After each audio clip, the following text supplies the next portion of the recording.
Hear me clearly.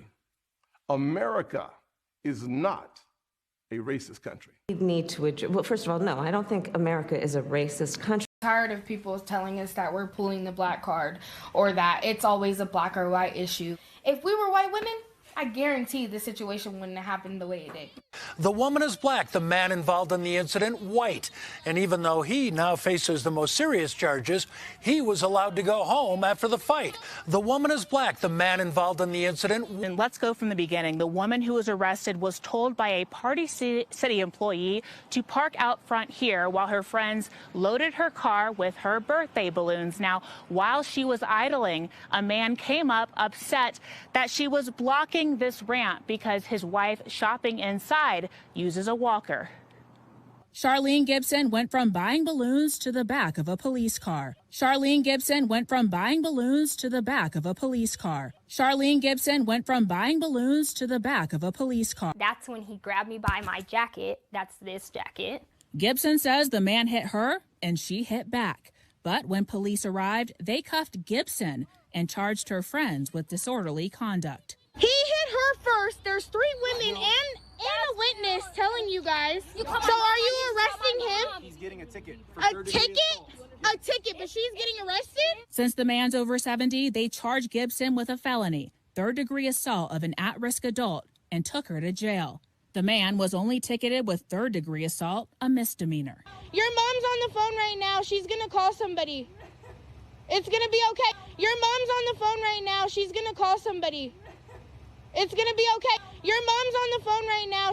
Video of their arrest went viral. After reviewing witness reports and evidence, the Adams County DA dropped Gibson's felony assault charge down to disorderly conduct. Video of their arrest went... Generally speaking, when someone commits a 3rd-degree assault, they go to jail. Generally speaking, when someone commits a 3rd-degree assault, they go to jail. Generally speaking, when someone commits a 3rd-degree assault, they go to jail. Generally speaking, when someone... I'm not sure that the charge was technically wrong, that initial charge of 3rd-degree assault on the lady who attacked the elderly man. But it looks to me, based on the circumstances, that this was stepped down because of the charge of the situation and probably the attention that video has garnered. None of the officers witnessed the altercation, and police say witnesses gave conflicting statements about who the aggressor was. All right, so this took place in Colorado from everything that I was able to understand. So what we're going to do here is just go over a little bit of what it is and how it would have potentially impacted her if she would have actually gotten the charge. It states that Colorado law defines 3rd-degree assault as knowingly, recklessly, or with criminal negligence inflicting bodily harm or injury on another person. The offense is an extraordinary risk, class 1 misdemeanor, punishable by up to 18 months in jail and or fines of upwards to $1,000. In general, assault is a crime or wrongfully hurting someone. There are 3 degrees of assault in Colorado: 1st-degree assault, 2nd-degree assault, and 3rd-degree assault. Then he also give a definition as well. A person commits a crime of assault in the 3rd degree if A, the person knowingly or recklessly causes bodily injury to another person, or with criminal negligence, the person causes bodily injury to another person by means of a deadly weapon. All right, so let me just put this out there because I ain't about to argue with nobody. This is the population of Colorado. White alone is 86.5%. Black or African American alone is 4.7%. So as you can clearly see, there is obviously not really a demographic of anybody black directly out there. It's more so of like, if one black person is there in an area, then several white people within that same area basically know that exact same black person. It's pretty much that type of thing. Pretty much that type of thing. It's to the extent of where a lot of people there have never had a black friend or anything like that, or more than likely an interaction with anybody black. That's pretty much what it is in Colorado.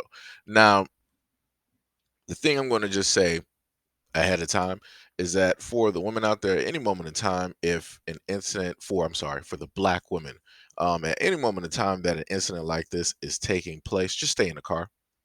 Stay in the car, call the police. That's all you need to do. Stay in the car, just call the police, because you don't really have any type of protections or anything like that at all. Nor are you going to have anybody. Now, I'm talking about anybody out here in this planet, anybody out here in this planet that don't look like you. They're not coming to your defense. We can clearly, in a sense, see that in the video because ain't nothing happened.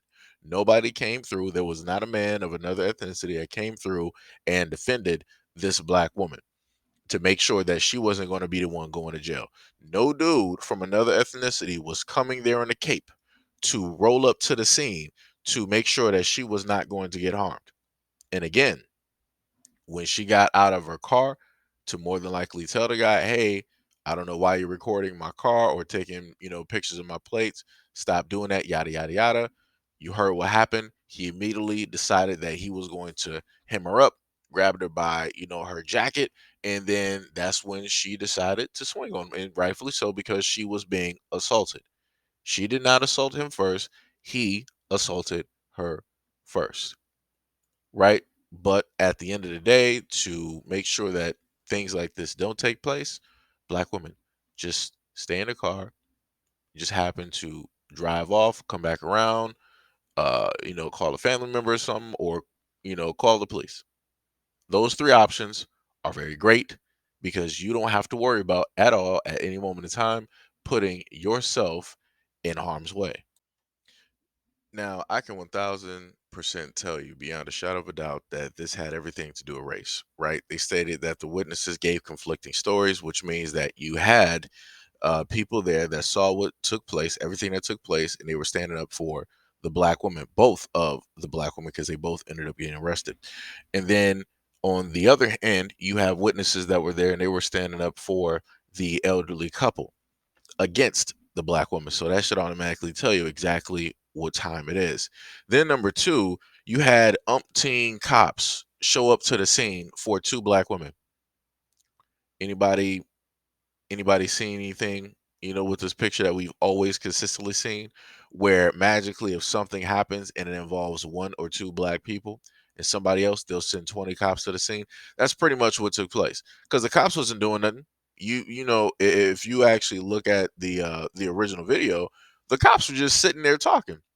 Yeah, one in their doorway talking directly to the dude, and then you had two to three that were talking to the woman in the camera, and then you had one that was arresting the black woman. So then what were all the rest of the cops doing?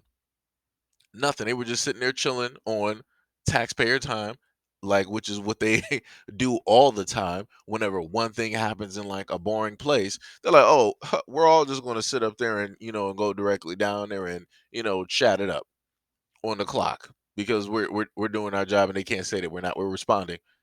So, we responded, and it's pretty much happening. Let's just sit here and, give a show of force and also, chat it up, and let people know what was going on yesterday and the day before and last week because I haven't seen them and, God knows how long. That's pretty much what they were doing. You didn't need nothing. I'd probably say at max for this incident, probably like four cops. You didn't need several. You just needed four, two, one for each black woman, and then two for the couple. That's it. That's all that needed to happen. But then on top of that, they stated that, you know, police decided, okay, well, even though everything is conflicting, we don't really know what took place because we weren't here. We're going to arrest the black woman. We're going to arrest the black woman. We're not going to arrest both individuals because they were both in an incident, right? That would be equality, right? That would be looking at the situation with an even lens. That's not what they decided to do. They put one over the other. Now, some people might just so happen to say, well, age does play a factor and yada yada yada. Well, that's ageism. That's giving a preference towards somebody age, and realistically in this instance, that shouldn't be the thing because you've been on this planet long enough to know that you need to keep your hands to yourself, that you need to act a certain type of way when you are in public. If you don't want to be treated a certain type of way, then you don't initially go out there and treat somebody else vastly different than the way that you want to be treated. But clearly, that is not the case here, right? Because the 70-plus-year-old man decided, hey, I'm going to, do whatever it is that I want to do. She's black. It's whatever. And Ain't nothing gonna happen to me. And he's right. Ain't nothing gonna happen. Do you really think that just because they switched the charges and put the third degree directly on him that he's gonna really face anything? Nah, nah. For the purposes of the public and for the media, they're gonna directly tell you, oh yeah, this is what he's facing. This is potentially what it is. But then once everything gets said and done, and you deal with the cops and you deal with the lawyers, the prosecutioners, and you deal with the judges, nothing's gonna happen. It's gonna be a slap on the wrist. And they're not gonna report it in the media. They're not gonna report it.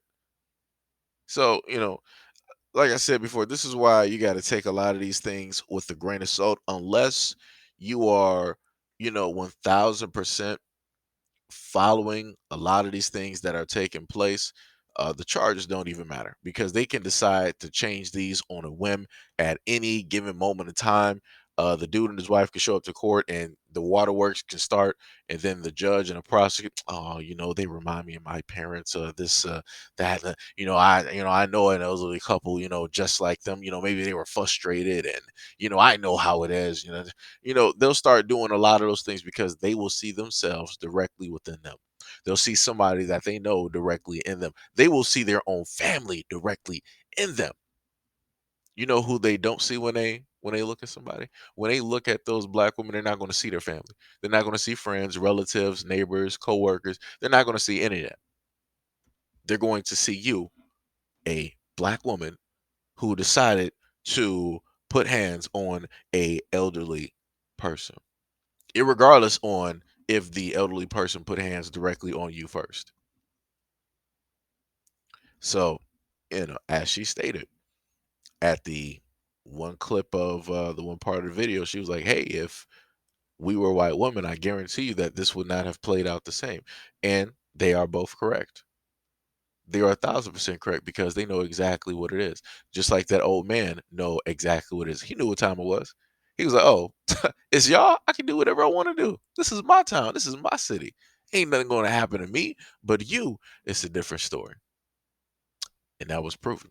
Now, the only thing that, in a sense, helped them out in this instance is due to the fact of social media, that the video went viral on TikTok, and the police were deeply afraid of the backlash and what could potentially happen. They were like, oh, just because of the potentiality, we had to switch the charges. We're not going to be able to prosecute the way that we want to prosecute and be able to make money directly off of them in our privatized systems. I can't really do that. Because you heard what the lawyer said. He was going by the book. He was like, the charges weren't incorrect or they weren't wrong at all. It was just due to the fact of the video going viral on social media and the police fearing the backlash and the potentiality of what could possibly happen. Other than that, they didn't care. So at the end of the day, social media is the one. That TikTok video that went viral is the only reason that these women ain't facing those type of charges. And this is why, yet again, it is very important for black people out there to make sure you film the things that are going on, or to have somebody film it, because you never know how that one video could potentially help you in the long run.